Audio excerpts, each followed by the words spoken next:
Serrão, eu quero te ouvir então a respeito. O mercado estava cogitando muito a respeito do Flávio Bolsonaro. A princípio, o mercado estava mais empolgado com o nome do Tarcísio na chapa e não com o nome do Flávio Bolsonaro em decorrência da rejeição. A gente sabe que em determinadas eleições, o que vai mandar ali no resultado final é a quantidade de rejeição que cada candidato tem.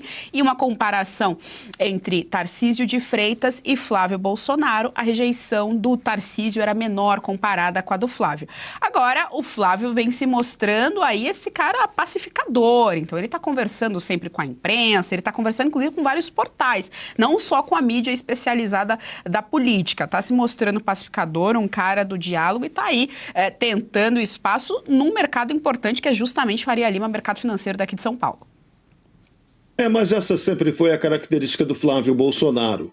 Na família, ele sempre foi considerado aquele que seria o Bolsonaro mais suave.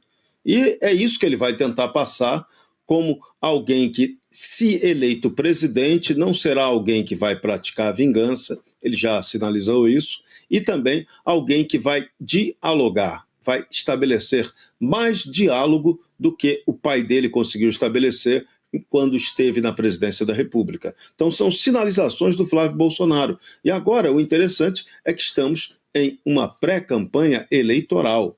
Então é hora do Flávio Bolsonaro, que foi lançado antecipadamente, se viabilizar, estabelecer as pontes, promover o diálogo, mas sobretudo Flávio tem que desenhar uma agenda. O que o Flávio vai fazer para ser diferente de Luiz Inácio Lula da Silva. E aí, vamos para um debate importante. Hoje ele está almoçando aí com a turma do rentismo. A turma do rentismo da Faria Lima quer algo diferente do que está acontecendo hoje?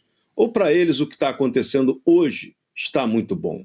Ou eles querem apenas uma variaçãozinha enganosa, que podia ser, na cabeça deles, por exemplo, um governador Tarcísio de Freitas no governo, mas com toda a massa do centrão operando como sempre operou. Então, isso é que precisa ficar muito claro. O que se deseja? E a gente só vai saber disso no debate sincero, aberto e livre. Mas é fundamental que Flávio defina uma agenda, que tenha essa agenda na ponta da língua. E a agenda não pode ser só impedimento de ministro, não pode ser fato negativo, não. A agenda tem que constar de ações positivas. Como ser melhor que Lula?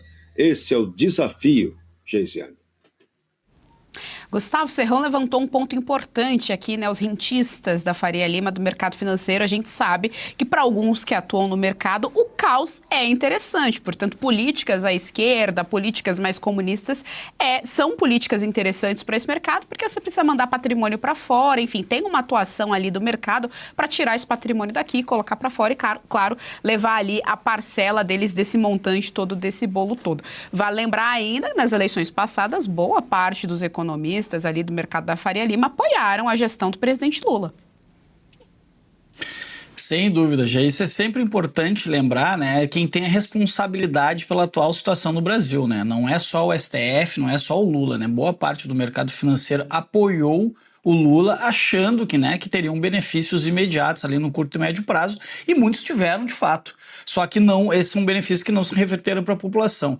Mas recentemente saiu uma pesquisa da Quest, ainda que a gente tenha alguns questionamentos em relação à metodologia, dizendo que 88% do mercado, isso é muita gente, consideram o governo Lula como negativo para o mercado financeiro, negativo para a economia. Isso por motivos óbvios, né? O governo do presidente Lula e o ministro Haddad destruíram os fundamentos macroeconômicos que tinham sido construídos pelo ministro Paulo Guedes. Então, isso é importante até incorporar ao discurso do Flávio, né? Essa tranquilidade que ele pode passar não só ao mercado econômico, mas ao mercado financeiro, mas ao setor produtivo.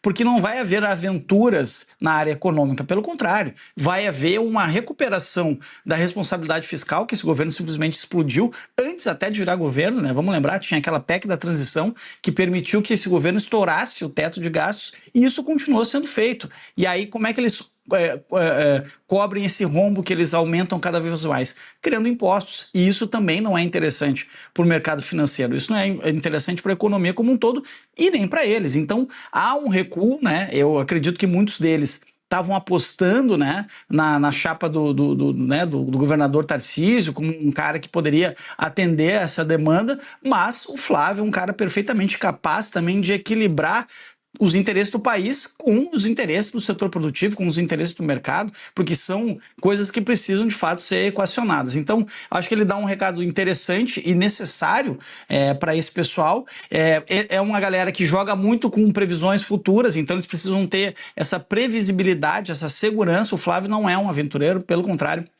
É um cara extremamente preparado, né, e sabe dialogar com esses vários setores, como bem colocou o Serrão. Isso é importante nesse momento, né? É um momento que, assim, o Flávio precisa se consolidar como candidato, né? Já tem de outro lado uma candidatura posta, e o mercado, e muito provavelmente o Centrão, né, que dá sinais aí de desembarque do governo, comece a olhar com outros olhos, né? A princípio rechaçou e agora tá vendo que é para valer e tá começando a ver que o Flávio talvez não seja tão ruim. Para nós, o Flávio é excelente, mas eles fazem um outro tipo de precificação e estão se dando conta que sim, o Flávio pode ser bom para nós, para eles e principalmente para o país. Gostou do conteúdo que viu por aqui no canal da Revista Oeste? Compartilhe e deixe o seu like.